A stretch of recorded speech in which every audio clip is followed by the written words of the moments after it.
High friends welcome back to my channel. आशा करी सबाई भालो आछेन। तो बंधुरा आमार आजकेर रेसिपि होच्छे मिष्टि कुमड़ा बड़ा।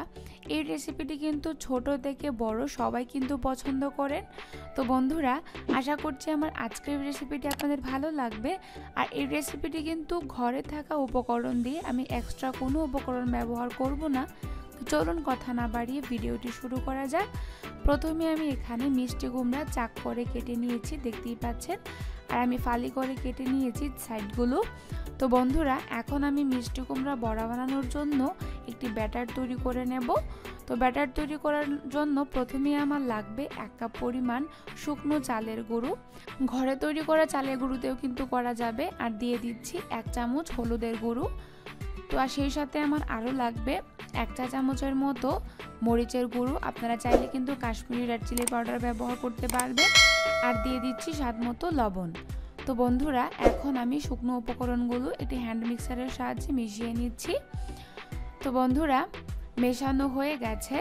এখন আমি এর মধ্যে দিয়ে দিব কালো গোলমরিচের গুঁড়া। এটা কিন্তু অপশনাল, চাইলে দিতে পারেন, হাতের কাছে না থাকলে কিন্তু না দিলেও হবে। তো বন্ধুরা দিয়ে দিচ্ছি আমি কালো গোলমরিচের গুঁড়ো। এখন আমি আবারও সবগুলো উপাদান মিক্স করে নিচ্ছি। তো মেশানো হয়ে গেছে। এখন আমি নর্মাল পানি দিয়ে ব্যাটারটাকে তৈরি করে নেব।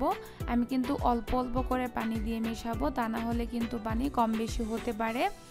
তো বন্ধুরা আমি নর্মাল টেম্পারেচারে পানি দিয়ে ব্যাটারটাকে তৈরি করে নিচ্ছি, দেখতেই পাচ্ছেন। তো বন্ধুরা ব্যাটারটাকে কিন্তু খুবই স্মুথলি নাড়াবেন। আর দেখুন ব্যাটারটা কিন্তু আমার রেডি হয়ে গেছে। কতটুকু পাতলা হয়েছে দেখে নিশ্চয়ই বুঝতে পারছেন। তো বন্ধুরা এভাবে একটি ব্যাটার তৈরি করে নেবেন। এখন আমি আপনাদেরকে বড়াগুলো ভেজে দেখাবো। তো বন্ধুরা প্রথমে আমি 1 পিস মিষ্টি কুমড়া নিয়েছি। আর দেখুন আমি ব্যাটারটাকে মিষ্টি কুমড়ার দুদিক থেকে খুব ভালোভাবে লাগিয়ে নিচ্ছি। খুব ভালোভাবে কিন্তু কোট হয়ে গেছে, দেখুন খুব ভালোভাবে কিন্তু মিষ্টি কুমড়ার গায়ে লেগে গেছে। এখন আমি ভাজার জন্য চুলায় একটি কড়াই বসিয়ে তার মধ্যে আমি সয়াবিন তেল দিয়ে দিয়েছি এবং তেলটাকে আমি গরম করে নিয়েছি। এখন আমি একে একে সবগুলো বড়া দিয়ে দিব তেলের মধ্যে। তেলটা কিন্তু গরম করে নেবেন, তা না হলে কিন্তু বড়াগুলো লেগে যাবে নিচে।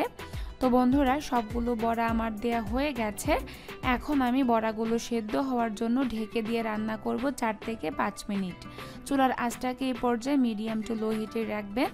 তো বন্ধুরা 4 থেকে 5 মিনিট পর আমি ঢাকনা তুলে নিচ্ছি। মিষ্টি কুমড়াগুলো কিন্তু খুব ভালোভাবে সেদ্ধ হয়ে গেছে। দেখুন সবগুলো মিষ্টি কুমড়া কিন্তু সেদ্ধ হয়ে গেছে।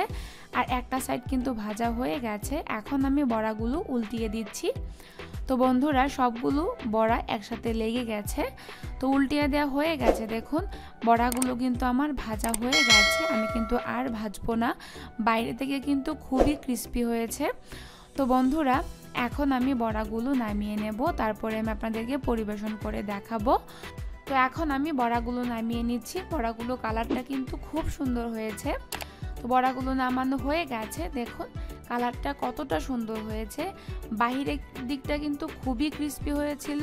এই রেসিপিটি ফলো করে আপনারা বাড়িতে কিন্তু তৈরি করবেন, তাহলে কিন্তু বুঝতে পারবেন যেমন খেতে মজা তেমনি কিন্তু দেখতেও সুন্দর।